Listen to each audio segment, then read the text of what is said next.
सभी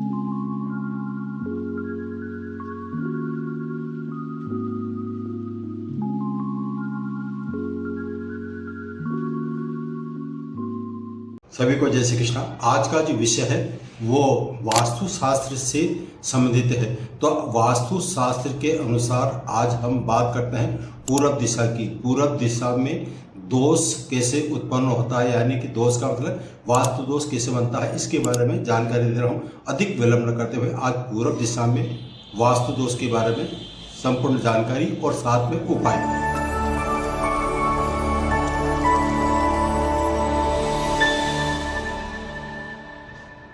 हम बात करते हैं कि पूरब दिशा का स्वामी कौन होता है और प्रतिनिधि कौन माना जाता है।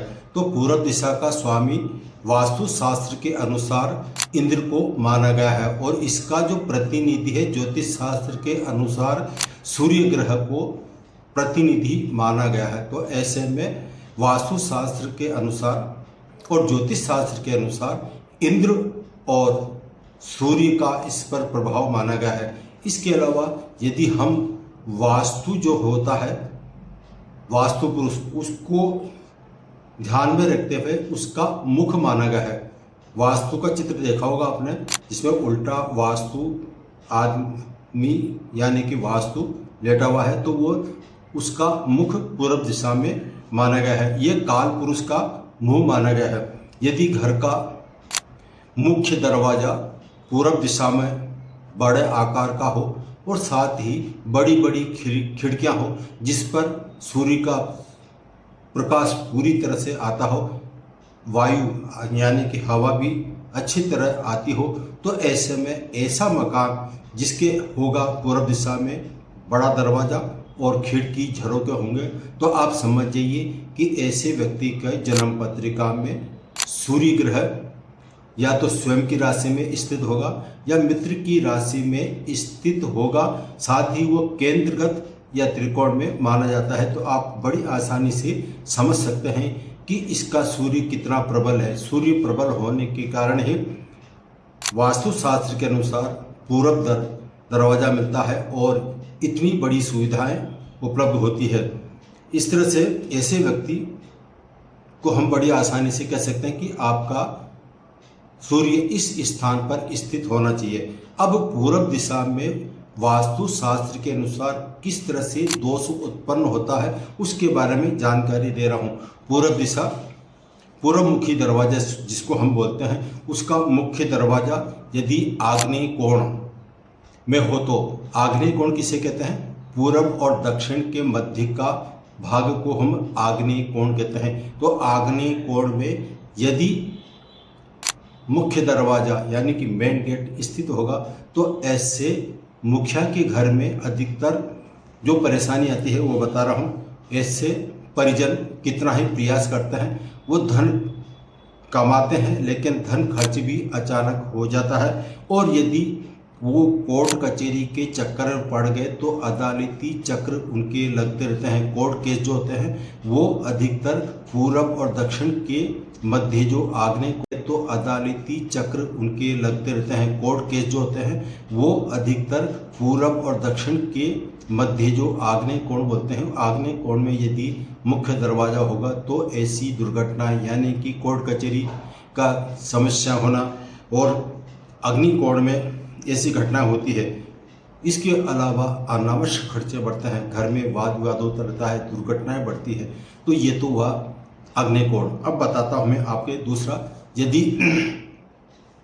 पूर्वमुखी मकान हो और मकान के सामने पत्थर या मिट्टी का थोड़ा ढेर यानी कि टीला टाइप बना हुआ हो, तो ऐसे में, या फिर गंदगी कूड़ा कचरा फैला हुआ हो, तो ऐसे में ऐसे जातक जो वहाँ पे उस मकान में जो निवास करते हैं, प्रमुख या उसका मुखिया या फिर जो निवास करता है उसका मुखिया का पुत्र भी हो सकता है, बड़ी संतान भी हो सकता है, तो उसमें फिजूल खर्ची बढ़ती है।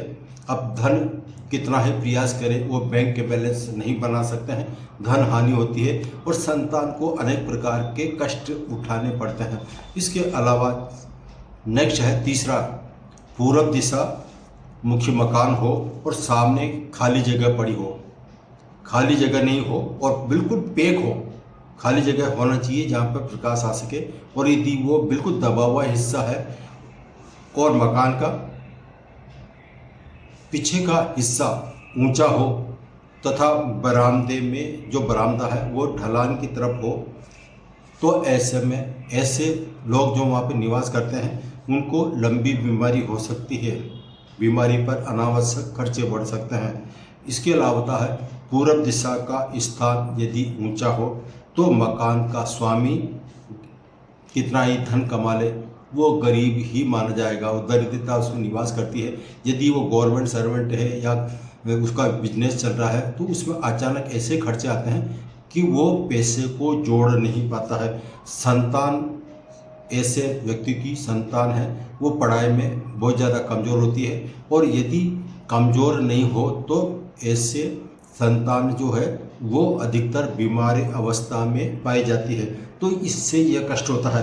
अब आता है नेक्स्ट, पूरब दिशा में यदि ईशान कोण, पूर्व उत्तर का जो भाग होता है उसको ईशान कोण कहते हैं। इस ईशान कोण में यदि आपने भूल कर भी टॉयलेट बना दिया या कोई खड्डा कर दिया जिसमें पानी भरता है, खड्डा जहाँ किया आपने, टैंक वगैरह बना दिया, तो ऐसे में आपकी अनेक समस्या उत्पन्न हो सकती है। यदि आप बिजनेसमैन हैं तो आपका जिस दिन आपने खड्डा खोदा या फिर जिस दिन टॉयलेट बना दिया उसी दिन से आपकी व्यापार चौपट होता चला जाएगा, आर्थिक संकट आएगा और दुर्घटनाओं का शिकार होता है ऐसा व्यक्ति। नेक्स्ट आता है, यदि पूरब दिशा में सड़क हो, जहाँ पूरब दिशा मकान है और उसके सामने सड़क है और सड़क से ही सटाकर मकान बनाया हो और घर के जो पश्चिम दिशा है वो खुली जगह रखी हो या फिर नीचे की तरफ ढलान हो, तो ऐसे में ऐसे जो लोग रहते हैं सब परिजन अधिकतर बीमारियों से ग्रसित रहते हैं, उनके कोई न कोई बीमारी लग रहती है।